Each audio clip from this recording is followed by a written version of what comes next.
எனக்கு அப்பா இல்ல. அம்மா மட்டும் தான். எங்க பெரியப்பா, பெரியம்மா தான் எங்கள வளர்த்தாங்க. எனக்கு ஒரு அக்காவும் இருக்கா. நான் நல்லா படிக்கிற பொண்ணு. ஸ்கூல் படிப்புல எல்லாமே ஃபர்ஸ்ட் மார்க் தான் வாங்குவேன். யுனிவர்சிட்டில கோல்டு மெடலிஸ்ட். படிப்பெல்லாம் முடிச்சுட்டு அலைன்ஸ் பார்க்க ஆரம்பிச்சாங்க. எங்க பெரியம்மா, பெரியப்பா தான் எங்களுக்கு எல்லாமே. எங்க அக்காவுக்கும் அவங்க தான் மாப்பிள்ளை பார்த்து கல்யாணம் பண்ணி வச்சாங்க. அக்காவோட வாழ்க்கை நல்லாவே போயிட்டு இருக்கு. எங்க பெரியப்பா என்ன கூப்பிட்டு கேட்டாரு, "உனக்கு நாங்க மாப்பிள்ளை பார்க்க போறோம்" அப்படின்னு. பாருங்க, நீங்க தான் எங்களுக்கு எல்லாமேன்னு நான் சொல்லிட்டேன். அதே மாதிரி எனக்கு மாப்பிள்ளையும் பார்த்து கல்யாணமும் பண்ணி வச்சாங்க. நான் கல்யாணம் பண்ணிட்டு போனப்போ என்னோட நாத்தனார் அவங்களுடைய கணவரோட வாழாம எங்க வீட்ல இருந்தாங்க. அப்போ எங்க மாமியார் என்கிட்ட ஒரு விஷயம் சொன்னாங்க. எங்க நாத்தனார அவங்க ஹஸ்பண்ட் கிட்ட இருந்து பிரிச்சு நம்ம வீட்லயே வச்சுக்கலாம். அதுக்கு நீ தான் எனக்கு சப்போர்ட் பண்ணணும் அப்படின்னு சொல்லி சொன்னாங்க. அப்போ நான் சொன்னேன், வேண்டாம், அவங்களுக்குன்னு ஒரு வாழ்க்கை வேணும், அவங்களுக்கு ஒரு துணை வேணும், அதுக்கெல்லாம் நான் துணை போக மாட்டேன் அப்படின்னு சொல்லிட்டேன். அவ்வளவுதான், என்னோட வாழ்க்கையில பிரச்சனை ஆரம்பமாச்சு. ஹஸ்பண்ட் கிட்ட என்னோட மாமியார் அப்படியே மாத்தி சொல்லி கொடுத்துட்டாங்க. உன்னோட அக்கா இந்த வீட்ல இருக்கிறது பொண்டாட்டிக்கு பிடிக்கலையாமா, அதை என்கிட்டயே சொன்னா அப்படின்னு என்னோட மாமியார் என்னோட ஹஸ்பண்ட் கிட்ட சொல்லி கொடுத்துட்டாங்க. அவங்க சொன்ன பொய்னால என்னோட வாழ்க்கையே நாசமாயிருச்சு.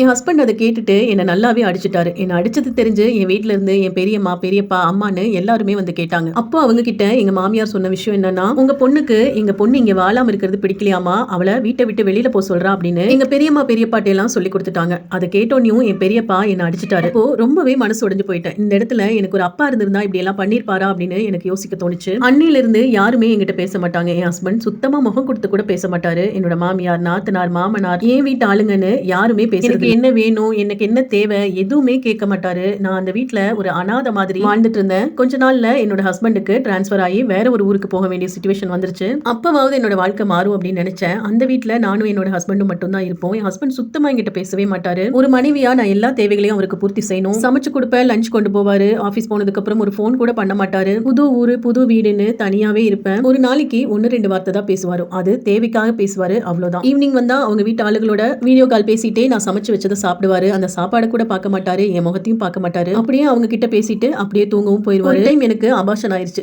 ப்ளீடிங்கா அவ்வளோ கஷ்டப்பட்டுட்டு இருக்கேன். அப்ப கூட கொஞ்சம் கூட மனசாட்சி இல்லாம ஹாஸ்பிட்டல் கூட கூட்டிட்டு போல. நானே போனேன், ட்ரீட்மெண்ட் எடுத்தேன், திருப்பியும் வீட்டுக்கு வந்தேன். அந்த டைம்ல கூட மனசாட்சியே இல்லாம என்ன அந்த வீட்ல விட்டுட்டு அவங்க வீட்ல போய் தங்கிட்டாரு. தங்கி 10 நாள் கழிஞ்சுதான் வந்தாரு. இப்படி ஒரு ஆளு, இப்படி ஒரு ஜென்மம் எனக்கு கணவனா யாருக்கு என்ன செஞ்ச பாவம்னு எனக்கு தெரியல. இப்படி ஒரு விதி, இப்படி ஒரு தலையெழுத்து எந்த பெண்ணுக்கும் வரவே கூடாது. நல்லா படிச்சு கனவுகளோட சுத்திட்டு இருந்த என்ன இந்த நரகத்துல தள்ளிட்டாங்க. என்னோட தலையெழுத்தும் தலைவிதியும் எப்ப மாறும்னு எனக்கு தெரியல.